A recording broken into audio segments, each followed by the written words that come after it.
আগামী 30 বছর যদি বিশ্বে কোনো তেল নাও থাকে, ওরা চলতে পারবে, প্লেন উড়াইতে পারবে। ওদের মিলস বন্ধ হবে না, ফ্যাক্টরি বন্ধ হবে না, ওদের ইন্টারনেট সেকশন বন্ধ হবে না, বিদ্যুৎ বন্ধ হবে না, ওদের কোনো কিছুই বন্ধ হবে না, কোনো প্রযুক্তি বন্ধ হবে না। এত তেল তারা এখন রিজার্ভ করলো কি দিয়ে? ওর দেশে ছাপানো বিনামূল্যের ডলার দিয়ে। যে আজকের পৃথিবীর সকল শক্তির কেন্দ্রবিন্দু হচ্ছে ডলার ভিত্তিক অর্থনীতি। আপনি নিশ্চিত থাকেন এই ডলার ভিত্তিক অর্থনীতির যেই দিন পতন হবে ওই দিন আমেরিকার পতন হবে। যেদিন আমেরিকার পতন হবে ওই দিন ডজন খানেক মুসলিম রাষ্ট্রে ইসলামী খেলাফা কায়েম হয়ে যাবে, সময় লাগবে না। আধা ঘন্টা থেকে 1 ঘন্টার মধ্যে প্রতিষ্ঠা হয়ে যাবে, 1 ঘন্টা থেকে 2 দিন 1 সপ্তাহের মধ্যে প্রতিষ্ঠা হয়ে যাবে। কেননা এগুলোতে গণতন্ত্র টিকিয়ে রেখেছে এই সমস্ত সকল দেশের আব্বা আমেরিকা। তো এই জন্য তাদের হাতে কন্ট্রোল কি? টাকার কন্ট্রোল। মুসলমানদেরকে এই জন্য অবশ্যই ব্যবসায়ী জাতিতে পরিণত হতে হবে এবং টাকা উপার্জন করতে হবে। তার পাশাপাশি আর কি করতে হবে? আর একটা কথা না বললেই নয়। শুরুতে সালাতের কথা বলেছি, জিকিরের কথা বলেছি। এগুলো না থাকলে তো আল্লাহর সাহায্যই আসবে না। সাহায্য না আসলে বিজয়ের নামগন্ধই আসবে না। আর একটা বলে বক্তব্য শেষ করবো, ঈমান বিল গায়বে ইয়াকিন, পরিপূর্ণ তাওহীদ। পূর্ণাঙ্গ তাওহীদ কি? পূর্ণাঙ্গ তাওহীদ হচ্ছে ইব্রাহিম আলাইহিস সালামের তাওহীদ। ये दौर अपने बराहिम की तलाश में है। আল্লামা ইকবাল লিখেছেন, আজকের যুগে মুসলমানদের সকল সমস্যার সমাধান মুসলমানদের মধ্যে একজন ইব্রাহিম আলাইহিস সালাম লাগবে। ইব্রাহিম আলাইহিস সালামের মতো তাওহীদপন্থী একজন মুসলমান লাগবে। মুসলমানদের মধ্যে তাওহীদপন্থী মুসলমান নাই। বিভিন্নভাবে উদাহরণ দিতে পারবো। যারা তো কবরে যাচ্ছে, মাজারে যাচ্ছে, পূজায় যাচ্ছে, শিরক করছে, বেদাত করছে, তাবিজ কবজ ব্যবহার করছে, এদের কথা তো বাদই দিলাম। ধরেন আপনি আহলে হাদিস এবং সালাফি, আপনি এরকম বড় কোনো শিরকে লিপ্ত হন না। তারপরেও বলবো পূর্ণাঙ্গ তাওহীদ কি আপনি বুঝতে পারেন। আপনার ইলাহ ওই কবরে শুয়ে থাকা বাবা নয়, আপনার ইলাহ মাটির উপরে থাকা মা কালী, মা দুর্গাও নয়, আপনার ইলাহ তাবিজ কবজও নয়। কিন্তু আপনার ইলাহ যে আপনার নিজের নাফসকে বানিয়ে নিয়েছেন। ইলাহু হাওয়া, নিজের মনের প্রবৃত্তিকে যে ইলাহ বানিয়ে নিয়েছেন, তাহলে কেমনে বলবেন আপনি শতভাগ তাওহীদপন্থী মুসলমান? এটা তো হলো না। আসলামা ওয়া তাল্লাহু লিল জাবিন, দুইজন ইসলাম গ্রহণ করলো, আত্মসমর্পণ করলো। শাব্দিক অনুবাদ ইসলাম গ্রহণ করলো, আসলে আত্মসমর্পণ করলো আল্লাহর সিদ্ধান্তের সামনে। মানে ওদের হাওয়া, ওদের নাফসের প্রবৃত্তি ওদের ইলাহ নয়। ইব্রাহিমের ইলাহ তার নাফস নয়, কিন্তু আমাদের অসংখ্য মানুষের ইলাহ তার নিজের নাফস। বিড়ি সিগারেট ছাড়তে পারেন না, তাহলে ইলাহকে? নিজের নাফস। নেশা ছাড়তে পারেন না, জুয়া ছাড়তে পারেন না, ইলাহকে? নিজের নাফস। অবৈধ সম্পর্ক ছাড়তে পারেন না, ইলাহকে? নিজের নাফস। 5 ওয়াক্ত সালাত আদায় করতে পারেন না, ইলাহকে? নিজের নাফস। যদিও এগুলো যত আলোচনা বলতেছি, সব আলোচনাই আল্লাহর পথে যাত্রা বইয়ের মধ্যে আছে। আল্লাহর পথে যাত্রা এবং মাসিক ইতিসাম, এই বইগুলো গুরুত্ব দিয়ে পড়া উচিত। তাহলে প্রকৃত তাওহীদপন্থী মুসলিম আপনি কখন হতে পারবেন? যখন আপনি না নারী, না টাকা, না বিড়ি সিগারেট, না জুয়া, অন্য বড় শিরক বাদ দিয়েছে। কিন্তু আগেই যেগুলো 90% মুসলমান যে শিরক বিদআত সেটা বাদ দিয়েছি, মনে করে নিয়েছে আপনারা আহলে হাদিস সালাফি, আপনারা এগুলোর মধ্যে নাই। আপনি আসেন কিসের মধ্যে? আপনি আসেন নিজের নাফসকে ইলাহ বানিয়ে নিয়েছেন। হয় নারী, না হয় টাকা, না হয় নেশা। এগুলোর থেকেও যে মুক্ত হয়ে যাবে, না হয় ক্ষমতা। ক্ষমতা আপনার পায়ে সিজদা দিবে, কিন্তু আপনি যদি ক্ষমতার দরজায় গিয়ে সিজদা দেন, ইসলাম প্রতিষ্ঠা হবে না, কম্প্রোমাইজ করতে হবে। এই জন্য ক্ষমতার নেশা থেকেও মুক্ত। এই হলো পূর্ণাঙ্গ তাওহীদপন্থী ইব্রাহিম আলাইহিস সালামের মতো মুসলমান। আর একটা লাগবে ঈমান বিল গায়বে ইয়াকিন। যেটা আমি বলেছি যে বাংলাদেশের অন্তত 40 থেকে 50% মানুষের ঈমান বিল গায়বে ইয়াকিন যদি না হয়, তাহলে কেউ বাংলাদেশের রাষ্ট্র ক্ষমতায় গিয়ে পূর্ণাঙ্গ ইসলাম প্রতিষ্ঠা করতে পারবে না। বাংলাদেশের মানুষই ওকে টেনে হেঁচড়ে ক্ষমতা থেকে নামাবে। সেই ঈমান বিল গায়বে ইয়াকিন কি? তার 1 নাম্বার পরকালের উপর ইয়াকিন। তার 1 নাম্বার গায়েবের 1 নাম্বার হচ্ছে পরকালের উপর ইয়াকিন। যে দেখতে পাবে পরকালে তার জান্নাতের ঘর, তার জান্নাতের প্লট, তার জান্নাতের ফ্ল্যাট, তার জান্নাতের বাড়ি, তার জান্নাতের খাবার, ওটা দেখতে পাবে। আর পাগল থাকবে ওই জান্নাতে যাওয়ার জন্য, দুনিয়া তার কাছে কিছুই না। এই লেভেলের ঈমান যতক্ষণ অর্জন না হয়েছে, আমাকেও যদি আপনি কালকে ক্ষমতায় পাঠিয়ে দেন আর আমি যদি ঘোষণা দিই সারা বাংলাদেশে আমি ইসলাম প্রতিষ্ঠা করে দিলাম, যখন সব দেশ বাংলাদেশকে বয়কট করে দিবে, জিনিসপাতির দাম বেড়ে যাবে, বিদ্যুৎ থাকবে না, এসি ফ্রিজ চলবে না, আপনারা আন্দোলন করে ক্ষমতা থেকে নামিয়ে দিবেন। এটাই বাস্তব। আর না হলে যে বলছে আমি ইসলাম বাস্তবায়ন করবো, করতে পারবে না, ও কম্প্রোমাইজ করবে, পুরো ইসলাম বাস্তবায়ন করবে না। আব্বারা যতটুকু অনুমতি দিবে ততটুকু করবে। তাহলে উপায় কি? উপায় অন্তত 30-40-50% মানুষের ইমান হতে হবে আসহাবুল উখদুদের ইমান, হতে হবে আসহাবে কাহফের ইমান। আসহাবুল উখদুদ কারা? ওয়ামা নাকামু মিনহুম ইল্লা ইউমিনু বিল্লাহিল আজিজিল হামিদ। আসহাবুল উখদুদকে বলা হয় ইমান ছাড়ো, না সামনে আগুন আছে, ঝাঁপিয়ে পড়ে পুড়ে মরে যাও। সব ওই আগুনে ঝাঁপিয়ে পড়ে পুড়ে মরে গেছে। কেন? ওরা ওই আগুনে জান্নাত দেখেছে, এই জন্য। বলেন আল্লাহু আকবার। এটা ওদের ইমান ছিল, এই আগুনে জান্নাত আছে। এই একই ইমানের পরীক্ষা দাজ্জালের সময় হবে। আর ওদের পিছনে যে ঘর বাড়ি থেকে গেছে, ওই ঘর বাড়ির মধ্যে ওরা জাহান্নামের আগুন দেখতে পেয়েছে, স্বচক্ষে দেখতে পেয়েছে। ওই লেভেলের ওদের ইয়াকিন ছিল। যেই দিন অন্তত 30-40-50% মানুষের ইমান ওই লেভেলে পৌঁছে যাবে যে আমরা তো দুনিয়াতে এসেছি জান্নাতে যাওয়ার জন্য, আখেরাতে জান্নাতে নিজের ঘর তৈরি করবো এই জন্য। দুনিয়া তো পরীক্ষার জায়গা। আম হাসিবতুম আন তাদখুলুল জান্নাহ ওয়ালাম্মা ইয়াতিকুম মাসালুল লাযীনা খালাউ মিন ক্বাবলিকুম মাসাতহুমুল বা'সা ওয়াদ-দাররা ওয়া যুলজিলু হাত্তা ইয়াকুলা আর-রাসূলু ওয়াল লাযীনা আমানু মা'আহু মাতা নাসরুল্লাহ। জান্নাত কি তোমাদের মামার বাড়ি? জান্নাত কি তোমাদের নানির বাড়ি? জান্নাত কি হাতের মোয়া যে প্রবেশ করে গেলে ওই বিপদ, ওই আপদ, ওই কষ্ট, ওই দুঃখ তোমরা সহ্য করলে না? যে কষ্ট, যে দুঃখ তোমাদের অতীতে যারা চলে গেছে তারা সহ্য করেছে। শালা সেই দুঃখ, সেই কষ্ট তো সহ্য করা লাগবে। ওই দুঃখ, ওই কষ্ট সহ্য করার মেন্টাল প্রস্তুতি থাকতে হবে, তবে পূর্ণাঙ্গ ইসলাম প্রতিষ্ঠা হবে। এই মেন্টাল প্রস্তুতি অন্তত 50%-এর বেশি মানুষের থাকতে হবে, তবে সম্ভব। ওটার নাম ইমান বিল গায়বে ইয়াকিন। গায়বে অদৃশ্য জগতের উপর ইয়াকিন তৈরি করতে হবে। অদৃশ্য জগতের উপর ইয়াকিন ছাড়া মুসলমানদের গোলামি থেকে মুক্তি সম্ভব নয়। বানু ইসরাইলকে মুসা আলাইহিস সালাতু ওয়াস সালাম মুক্ত করেছেন যখন মুসা আলাইহিস সালাতু ওয়াস সালাম আমাদের চেয়ে দুর্বল ছিলেন। আজকের উম্মতে মুহাম্মাদি, আজকের আমেরিকা, আজকের ইসরায়েলের তুলনায় সেই লেভেলের দুর্বল নয় যত দুর্বল মুসা আলাইহিস সালাম আর বানু ইসরাইল ফিরআউনের কাছে ছিল। তাহলে ওখান থেকে যদি মুসা আলাইহিস সালাম উদ্ধার পেতে পারেন, বানু ইসরাইল উদ্ধার পেতে কি দিয়ে? গায়বে ইয়াকিন দিয়ে, যেটা আল্লাহ তার হাতের লাঠিকে সাপে পরিণত করার মাধ্যমে তার অন্তরে দিয়েছেন। যে মুসা, আমি জান্নাত থেকে স্পেশাল লাঠি দিচ্ছি না তোমাকে, আসমান থেকে নিয়ে আসা স্পেশাল লাঠি দিচ্ছি না, আল্লাহর লাঠি দিচ্ছে না। এই লাঠি তোমার, তুমি নিজে কোনো গাছ থেকে পেড়ে ব্যবহার করেছো, সেই লাঠিকে তোমার চোখের সামনে সাপে পরিণত করে দিচ্ছে।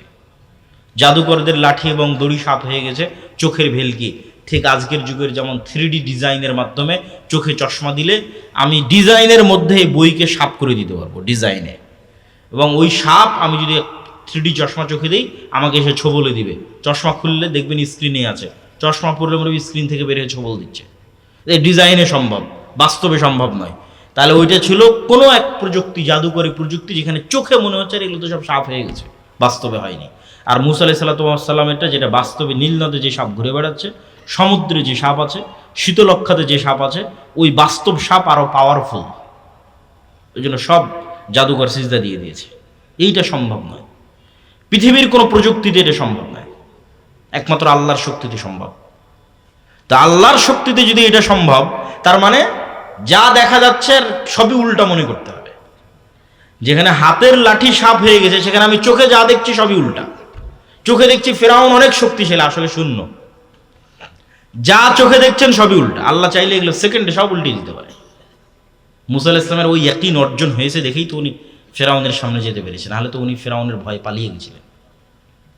মৃত্যুদণ্ডপ্রাপ্ত আসামি ছিলেন, কথা ভালোভাবে বলতে পারতেন না। কোন সাহসে উনি যাবেন ফেরাউনের সামনে? আল্লাহকে আবার বলতেছেন, আল্লাহ আমার সহযোগিতার জন্য আমার ভাইকে দাও। সব কিছু সাথে করে নিয়ে তারপরে উনি গেছেন। কিন্তু ওনার অন্তরে আল্লাহ ইমান বিল গায়বে ইয়াকিন তৈরি করেছে একটা জিনিস দিয়ে, হয়ে গেছে ইয়াকিন। এই ইয়াকিন আজকের মুসলমানদের লাগবে, ইমান বিল গায়বে ইয়াকিন। আল্লাহর ক্ষমতা, আল্লাহর অস্তিত্ব এবং আল্লাহর শক্তির উপর ইয়াকিন এবং আল্লাহ ভরসা। ওই লেভেলের আল্লাহ ভরসা, ওই লেভেলের ইয়াকিন, ওই লেভেলের তাওহীদ, ঠিক আছে? অন্তত 20% মানুষও যদি তৈরি হয়ে যায়, তারপরে জ্ঞান, বিজনেস, অর্থনৈতিক সক্ষমতা, রাষ্ট্রের বড় বড় প্রতিষ্ঠানের, রাষ্ট্রকে কন্ট্রোল করবে এরকম বড় বড় প্রতিষ্ঠান তৈরি করতে পারা, কিচ্ছু লাগবে না। 80% ইসলাম এমনি কায়েম হয়ে যাবে। বাংলাদেশের যত ওসি, ডিসি, এসপি, সচিবালয়, এসিল্যান্ড, যাদের কথা আব্দুর রহমান বলল, এরা তো আর ভারতের নয়, এরা তো আর আমেরিকার নয়, নরসিংদীর ছেলে। ওরা যদি বলে আজকে থেকে বলবো সত্য করব নাই, 80% ইসলাম একদিনে প্রতিষ্ঠা হয়ে যাবে। কিন্তু ওই লেভেলের মানুষ তো আমাদের তৈরি করতে হবে। এই মানুষ তৈরি করাটাই হচ্ছে আসল এবং প্রকৃত কাজ।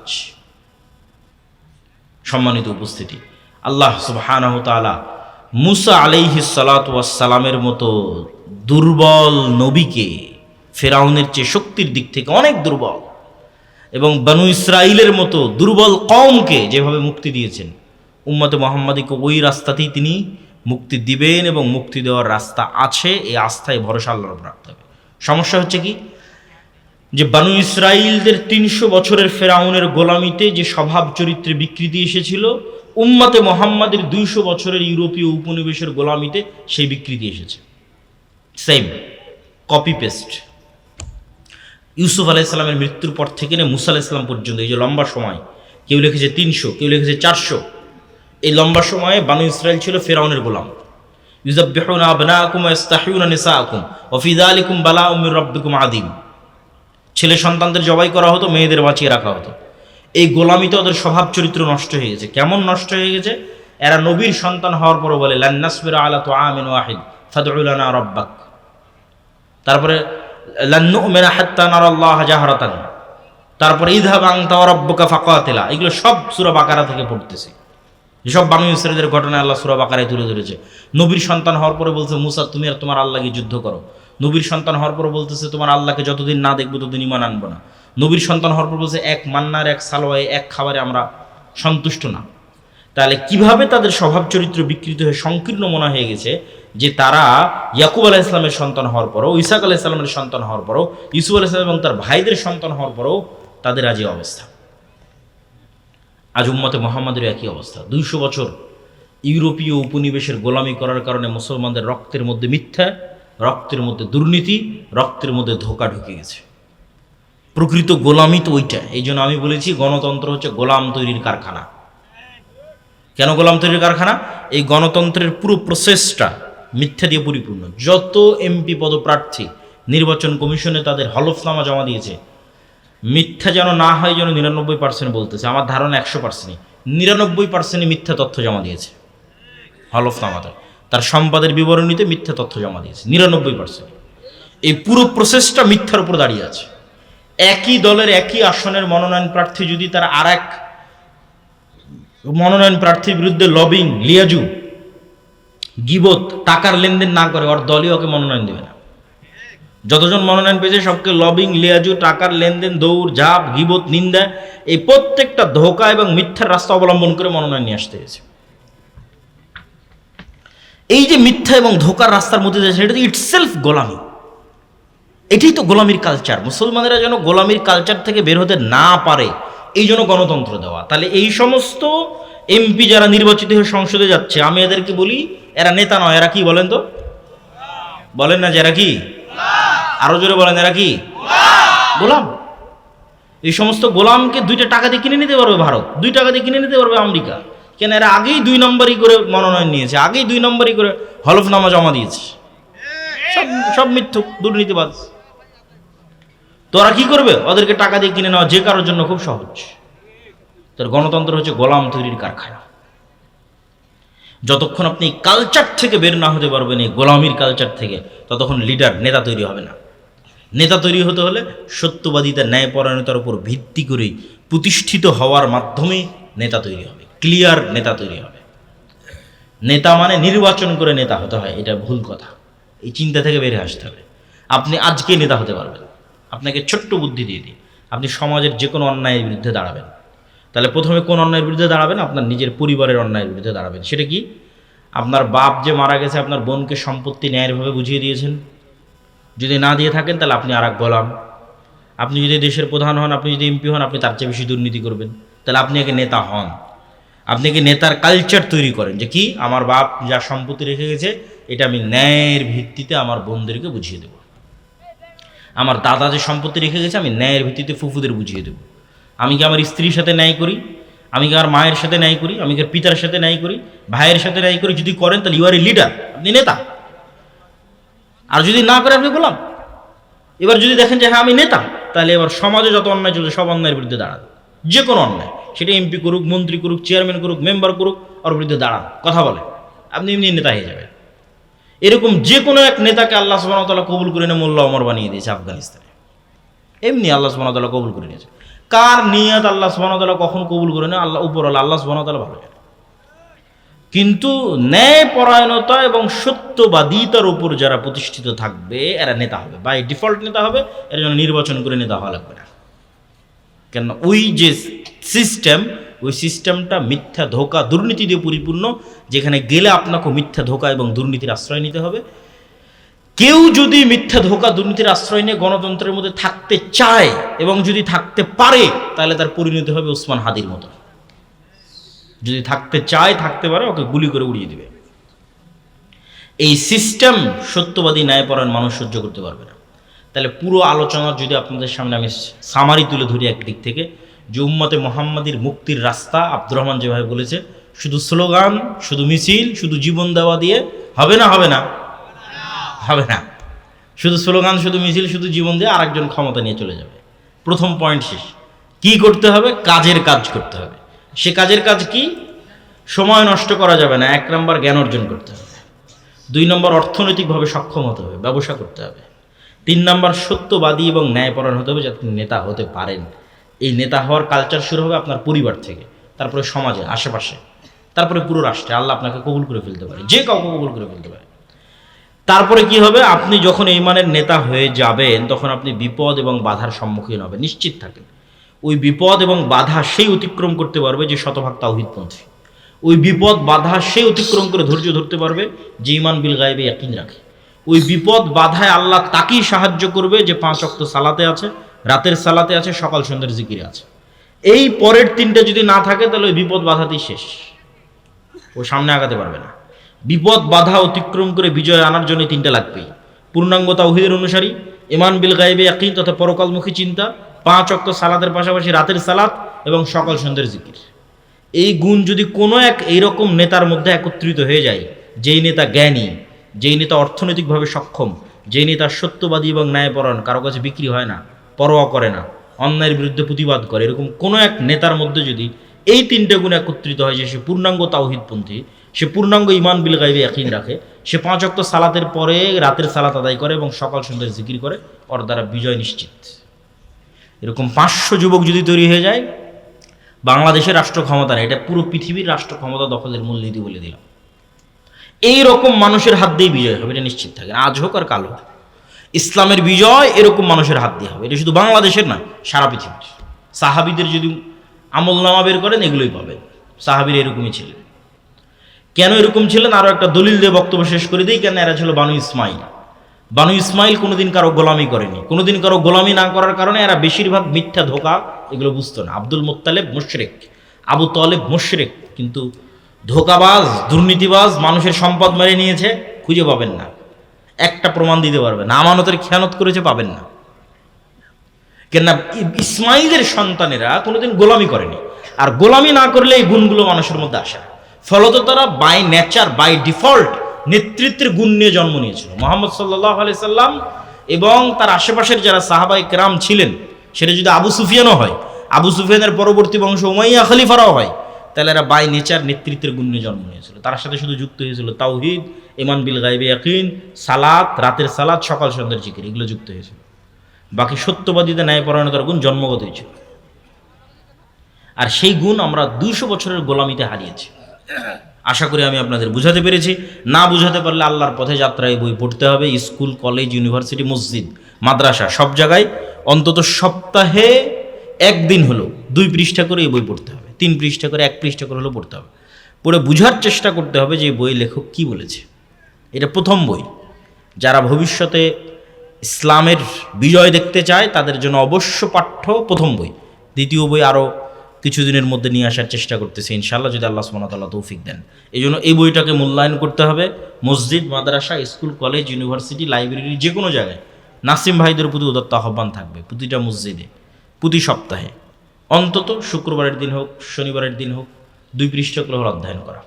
এটার মাধ্যমে চিন্তার দরজা উন্মুক্ত হবে এবং কিভাবে আমরা আল্লাহ সুবহানাহু ওয়া তাআলার কাছে সম্পৃক্ত হব, কানেক্টেড হব, শয়তান, নফস, মালায়েকা, রূহ, এগুলোর গূঢ় রহস্য এবং তত্ত্ব কী, সালাত, সিয়াম, হজ, যাকাত কিভাবে আমাদের কাজে দেয়, গুনাহ আমাদের কত ক্ষতি করে, জিকির কিভাবে আমাদের উপকার করে, ঠিক আছে, অন্তরের অসুস্থতাগুলো কি হবে। কেউ যদি মিথ্যা ধোঁকা দুর্নীতির আশ্রয় নিয়ে গণতন্ত্রের মধ্যে থাকতে চায় এবং যদি থাকতে পারে, তাহলে তার পরিণতি হবে ওসমান হাদির মতো। যদি থাকতে চায়, থাকতে পারে, ওকে গুলি করে উড়িয়ে দিবে। এই সিস্টেম সত্যবাদী ন্যায়পরায়ণ মানুষ সহ্য করতে পারবে না। তাহলে পুরো আলোচনা যদি আপনাদের সামনে আমি সামারি তুলে ধরি একদিক থেকে, যে উম্মতে মুহাম্মাদির মুক্তির রাস্তা আব্দুর রহমান যেভাবে বলেছে, শুধু স্লোগান, শুধু মিছিল, শুধু জীবন দেওয়া দিয়ে হবে না, হবে না, হবে না। শুধু স্লোগান, শুধু মিছিল, শুধু জীবন দিয়ে আরেকজন ক্ষমতা নিয়ে চলে যাবে। প্রথম পয়েন্ট শেষ। কি করতে হবে? কাজের কাজ করতে হবে। সে কাজের কাজ কি? সময় নষ্ট করা যাবে না। 1 নম্বর জ্ঞান অর্জন করতে হবে। 2 নম্বর অর্থনৈতিকভাবে সক্ষম হতে হবে, ব্যবসা করতে হবে।